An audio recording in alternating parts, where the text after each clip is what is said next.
Samsung just released a new folding phone with a bold claim that it has revolutionary flexible glass, like it says here on their website. We'll be putting that to the test today. This is the Samsung Z Flip, or the Flips, depending on how you open the box. It does come with a case, one for each half of the phone. Kinda nice. Samsung says this is a statement smartphone for people who want to stand out, a phone that demands attention. And I'd have to agree. The ability to fold your phone in half is genuinely crazy. And by crazy I mean crazy awesome. We can now have a full-size phone in a compact design that takes up half the space. The future is amazing. It's time for a durability test. Let's go. Let's get started.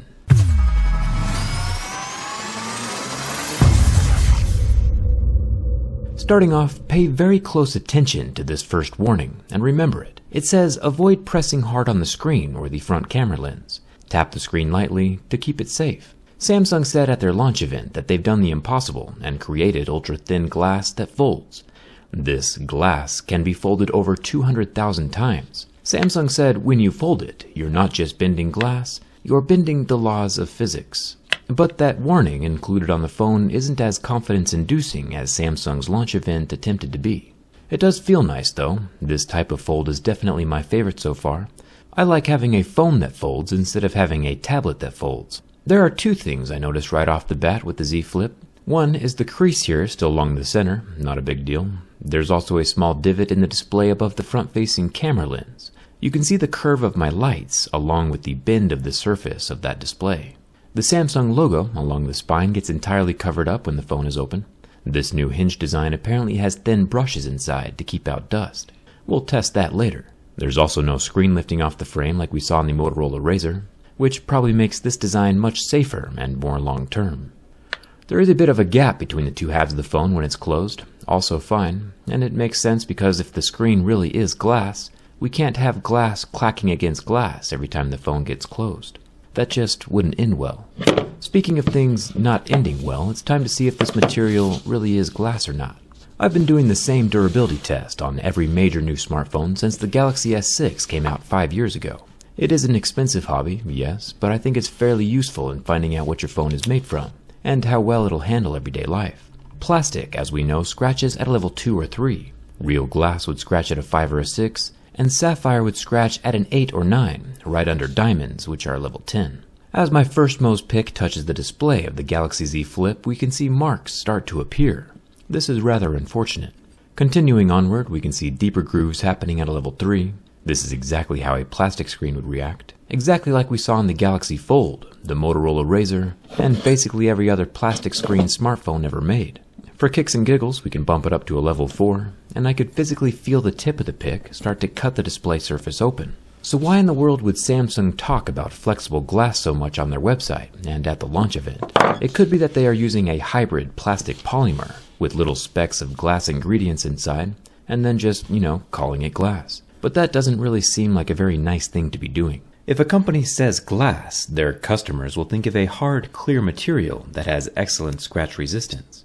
From a durability perspective, that scratch resistance is the primary reason that glass is used on basically every smartphone display.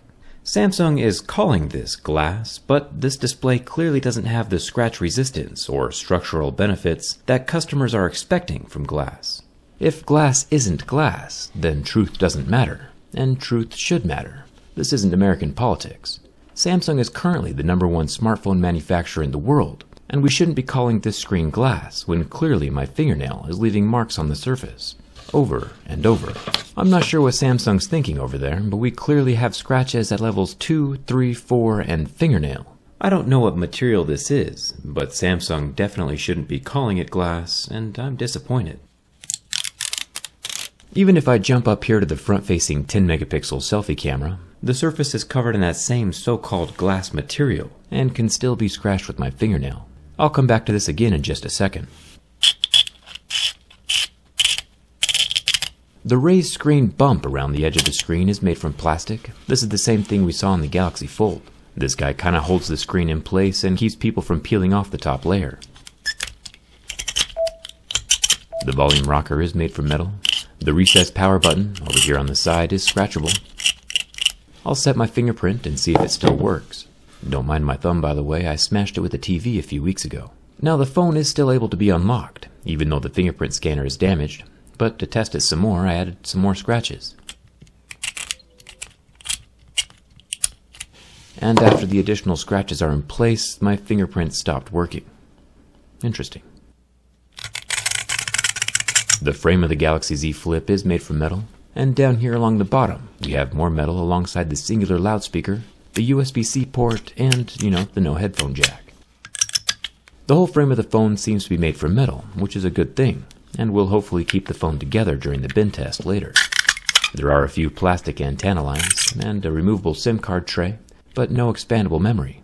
The center hinge mechanism is made from metal, with that Samsung logo recessed into the spine. Each of the tiny letters is made from a piece of shiny foil that is glued inside the cavity. These will probably never fall out on their own, but it's interesting to see what the Z Flip is made from. The rear panels are made from glass, both the top and the bottom sections. This mirror purple is kind of growing on me. It gradually switches between purple and blue, depending on how the light is shining on it. There are two cameras on the back, a 12-megapixel ultra-wide-angle camera and a 12-megapixel normal camera, both covered in real scratch-resistant glass. I think the fingerprints are getting a bit out of hand, though. Thanks to our channel sponsor Dbrand for hooking me up with the limited edition Robot Camo. Each of these fingerprint-fighting skins are totally unique. No two phones will be the same, and the individual drawings are super intricate, and are currently available for every phone that Dbrand covers, not just the Galaxy Z Flip. I got one added to the back of the grip case for my Note 10 Plus, since the grip case has the cutout for skins and can be swapped out whenever. Kind of fun. I'll leave a link down in the description if you want to pick up some Robot Camo or a case for your own phone. One cool thing about the Folds is it has the world's tiniest viewfinder for selfie taking. I can double click the power button and it lets me see myself and take a cute little pic. Thumbs up for that. We'll perform the world's smallest scratch test on it, and moving up through Mohs scale of hardness, we can see that pics 1 through 5 don't leave any marks, like we would expect. We only see scratches starting at a level 6, with deeper grooves at a level 7. Which is the scratch resistance we expect from anything with the word glass in the name. Anything that scratches earlier should not be called glass. Even if the Z Flip display does hypothetically have glass ingredients in it, we shouldn't be calling it glass unless it has the properties of glass. I can't go make a pile of mud, sprinkle in some chocolate chips, and then call my mud a cookie. Just because it has some of the ingredients of a cookie, that shouldn't be allowed.